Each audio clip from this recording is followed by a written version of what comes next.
Noêmia Marcelina Lopes. Estou com 90 anos. Pô, já fez 90 anos Já, de menino? já. Coisa boa. Boa. É, tá.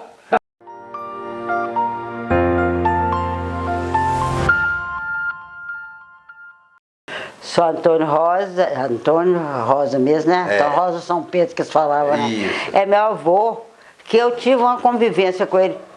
Antes dos meus 7 anos, eu lembro bem, na casa dele, a mulher dele também ainda era viva, minha avó. Depois disso, eu fui para Teixeira estudar lá no grupo, e o São Antônio sumiu também, foi cuidar da vida dele, né? Depois ele apareceu lá em casa já doente. Nem sei quem levou. Mas aí ele já estava viúvo. Oh, já estava viúvo. Minha avó já tinha falecido. Minha avó faleceu primeiro. Sabe? Você lembra dela? Também não. Eu só lembro que Era a fisionomia muito. dele, assim, ó. Ela era uma polizinha, tinha um cabelo bom, cabelo né? lisinho, né? Lisinho, costurava pra fora. Fazia até terno para casamento. Isso. Fazia vestido de noiva. Muito. E moravam 2 tios, né? O tio Raimundo e o tio João. Lá também. Isso aí eu lembro muito da casa da minha avó. E passados alguns anos, minha mãe me deixou lá, que ela veio trabalhar aqui em Belo Horizonte. Você ficou com quem lá?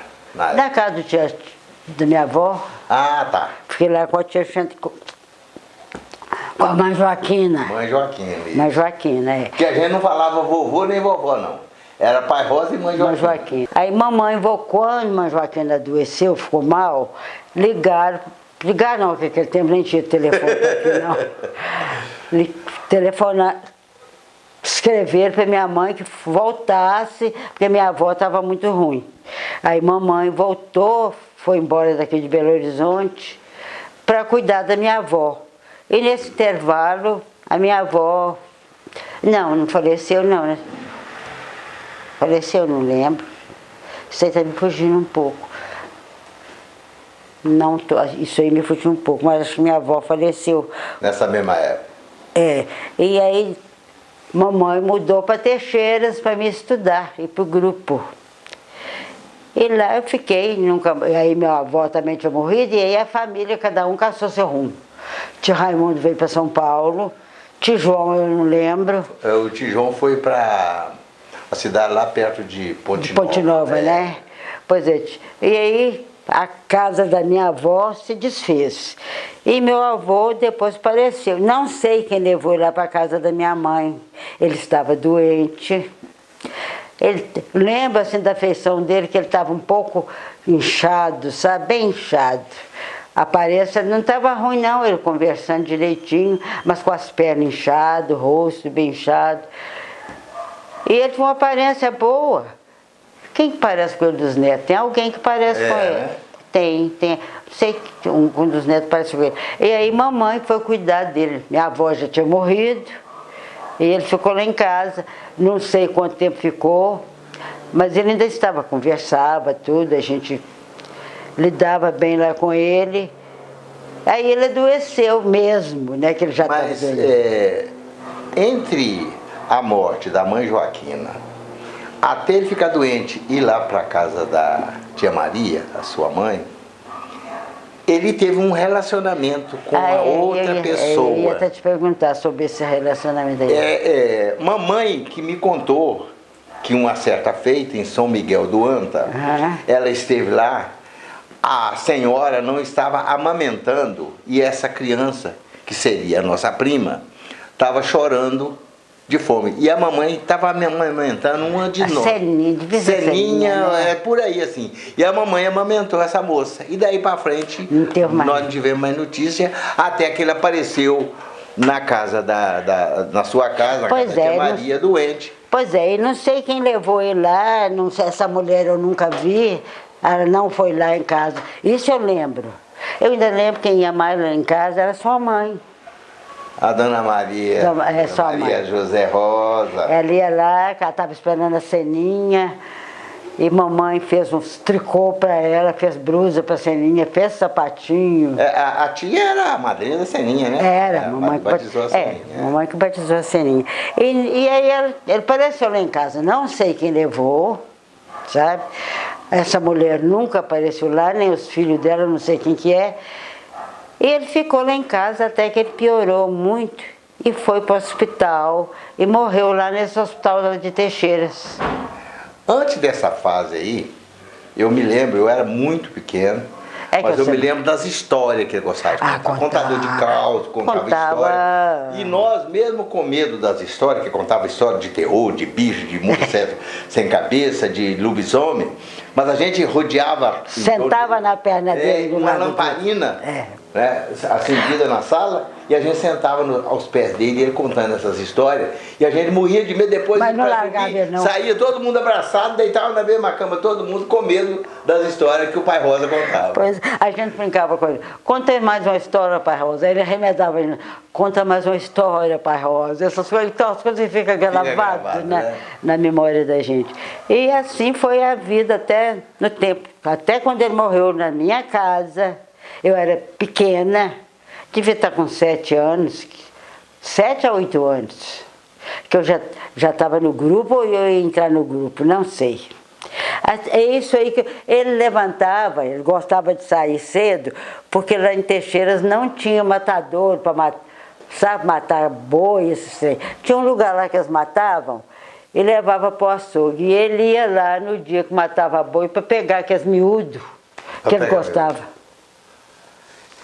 Tem a história, do jeito que eu consegui, nos arquivos que eu consegui levantar, arquivo de memória de pessoas, ele nasceu lá nos anos 800 e pouco, 860 e pouco, ele já nasceu na lei do ventre livre, de uma escrava Maria Rosa, e o pai era João Antônio Medina, que era um espanhol, que era dono de vários escravos.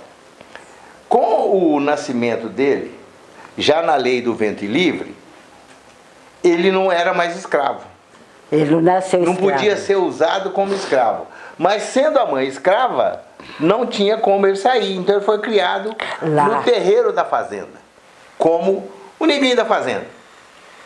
E, segundo ainda o que nós levantamos, de história contada pelo seu irmão Antônio história ainda lembrança de papai e do seu José Rosa, que quando o seu João Antônio Medina faleceu, ele deixou 3 propriedades. Ele tinha 2 filhos do casamento e mais o Antônio Rosa, que ele chamava de filho bastardo.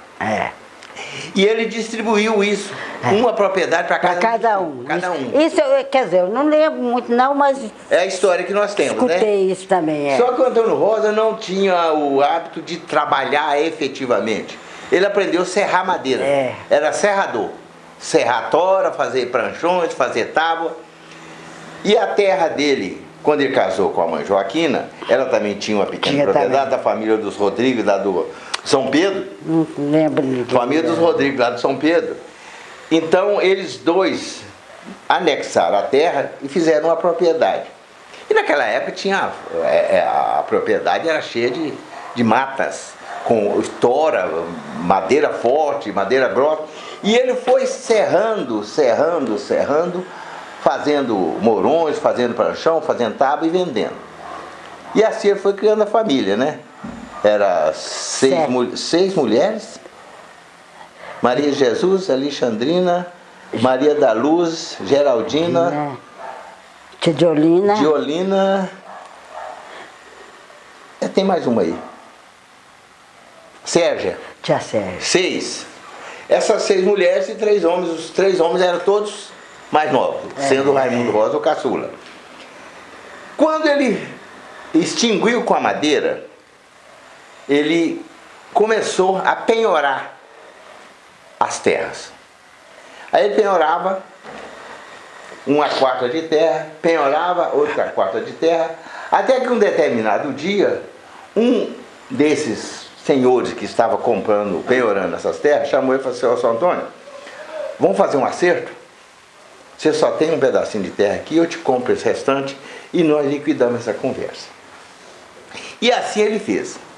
Só que, segundo a história também, e isso deve estar registrado lá em Teixeira até hoje, em algum arquivo, quando o senhor João Antônio Medina destinou como herança uma fazenda para ele, definiu também que essa propriedade só poderia ser negociada na terceira geração.